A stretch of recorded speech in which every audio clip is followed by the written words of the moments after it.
welcome back to another video in my series of converting our patio to a 3-season sunroom. In this video, I'm going to be talking about cutting an opening into the sheathing for our window. Behind me, you'll notice that we already have 5 other openings for 5 windows, and this is actually the last opening we need for a window. And you might be wondering, how come we didn't do the video before we cut all of these? Actually, we didn't cut all of these. We actually cut the sheathing so that the openings were formed around the sheathing. Normally what's supposed to happen is you're supposed to put the sheathing upright, and then you're supposed to put it across the entire wall. And then after that, then you cut out the openings for the windows. However, we decided that we wanted to save on the amount of wood that we wasted, because these are 2x3 windows, 2 feet by 3 feet. We have 6 of them, which is 6 square feet times 6 is 36 square feet. Each of these sheathing boards is about, these OSB boards are about 32 square feet. So that means at minimum, we would lose about we'd lose 2 OSB boards. So we didn't want to waste the amount of OSB we used. In order to save that, instead of putting it upright, we cut the OSB so that we could place it horizontally and then use the leftover to fill in the gaps.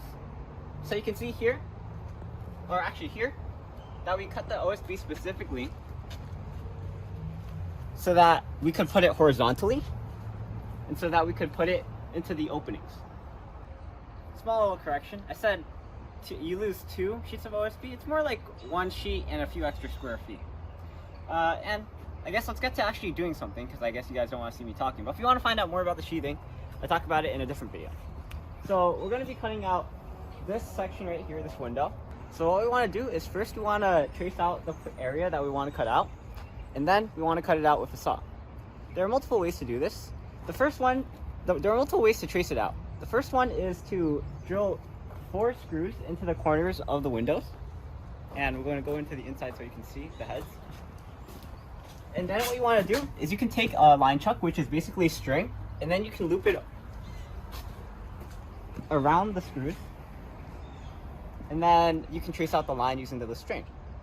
The other method is to take a drill, preferably a drill with a long drill bit, and then you want to go on the inside, then drill out the hole. And that's if you want to trace it out manually. You can just use the holes as guidance for tracing out the line. The thing for us though is that we don't have a long enough drill bit. I mean, we have a concrete drill bit, which, well, this one, but this is for concrete. For this method, I would recommend using a wood drill bit. So we unfortunately can't do that method. So we're going to go with the string method, and as you can see, we already traced out the line that we want to cut out. And I suppose if you have the screw method, you can always just use the screws as marks to use a level to trace it. After that, what you want to do is you want to take a saw and then cut out that area. Obviously not from the inside, from the outside where you traced it. However, if we cut from the outside, we might cut into the studs. In order to avoid this, what we can do is we can saw from the inside. And here we have our Milwaukee Sawzall that I'm going to be using in this video. You'll notice that it's actually long enough that I can cut it flush to the studs. And I might actually cut it from the inside. However, for this video, what I'm going to do is first I'm going to cut a rough outline right here that we already traced out with the Sawzall.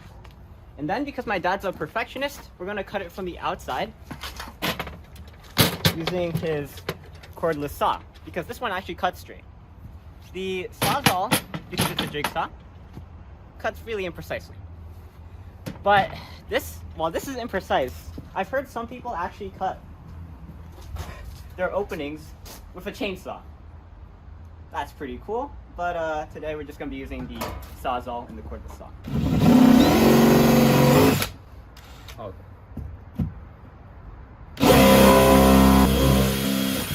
Woo!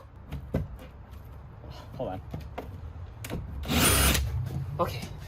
I don't know why that took so long, but the reason that we cut that hole is because in order to actually use this saw, we first need to put it into a hole so that I can get through. Alright, so I'm going to set this to 5. And I'm going to hold it like this. It's unlocked right now, which means we should be good to cut. Hold on.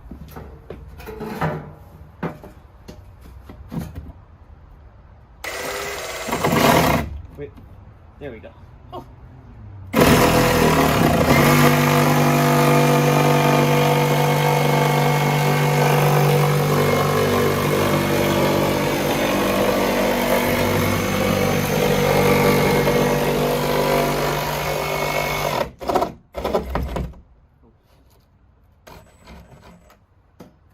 So as you can see, when I cut it, I was very imprecise, so I didn't follow the line down to the letter, which is very good because if I cut from the outside, I could have definitely cut into the studs. Alright, so I'm going to go around.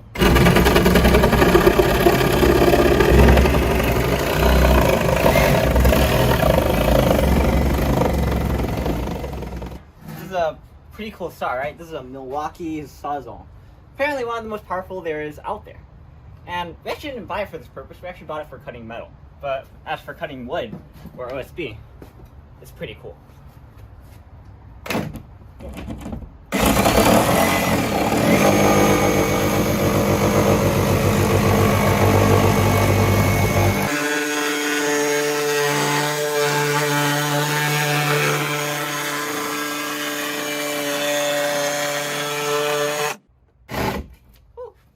Alright, let's take this out.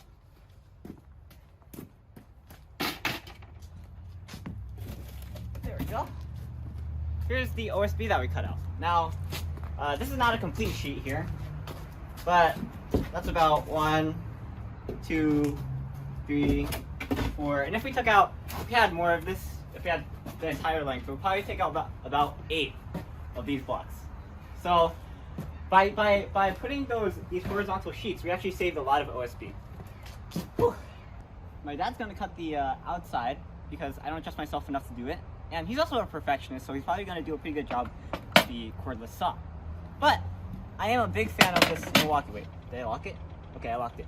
I'm a big fan of this Milwaukee. It's always cool that when my dad gets tools, I'm always the first one to break them in. I'm the first one to try them, and by doing that, I break the tools in. Like, first, it was the cordless saw. That was pretty cool. Then it's the nail gun. Also awesome. And then finally, this one, I've even heard from like teachers, like they've used these kinds of tools before and they found this like their favorite tool, and I agree, this is like one of the best out there. But oh, and if you're curious, I also have a video on or a tool review on all of these tools. I'm not sure about the cordless saw, but definitely the nail gun because I did that 2 days ago, and we'll probably do a tool review on this Milwaukee soon. So I was watching my dad cut the opening, and actually what it looks like. And it's actually pretty difficult to do it from the outside. If you can, I would recommend using a Sawzall that has a long enough blade.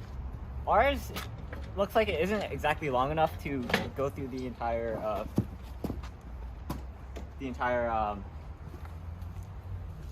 wall. It won't penetrate the OSB enough, but if we had a blade like this, for example, which I just realized we had, then we probably could have done it from the inside, and I would definitely recommend this method because from the outside it's hard.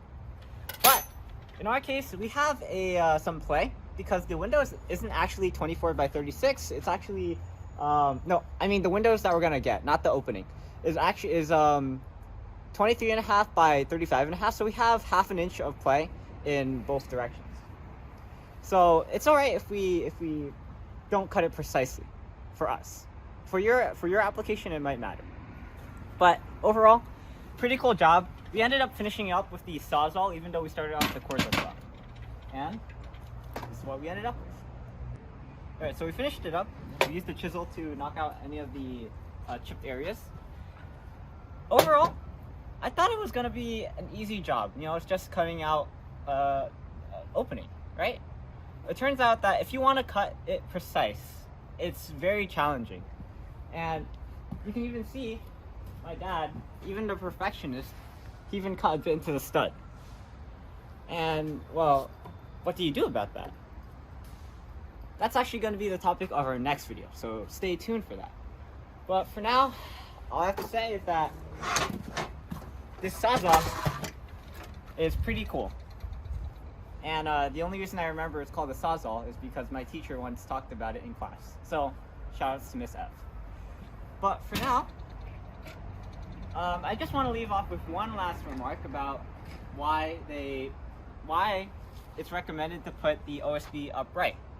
It might not just be about strength, but if you put it upright, and then afterwards you cut it down, you cut out the openings, like I said, you're wasting OSB. And if you waste OSB, that means you need to buy more OSB to finish your job. And I think that's why the wood associations recommend that you put the OSB upright, because if you waste wood, it works out for them because you have to buy more wood. And that's what I'll leave you off with. But for now, I'm Aiman, and thanks for watching. Please like, comment, subscribe, and look at other videos on EyeOnAiman, especially our videos on converting our patio to a 3-season sunroom. Today I showed you how to, today I talked about cutting an opening for the window, and in our next few videos, we're going to be talking about putting flashing tape on and putting Tyvek wrap on the sunroof. But for now, I'm Aiman, that's Bella, that's Azania back there, and I guess we'll see you. Signing out. Peace. Actually, hold on before I end off this. Wait, what? I didn't fall down the roof. Who knows? Maybe you should find that out. But before I end off this video, I just want to say there is a reason that you put the OSB upright. I was making a joke about it, but the reason why is to maintain integrity. After all, when you have like a long wall, even though the stud is the main support, if you have one single piece of OSB, it's obviously going to be much stronger than multiple pieces of OSB put together. So the reason that you put the OSB upright in a single piece is because it maintains structural integrity. And that's what I'll leave you off with. I have to get that. Peace out.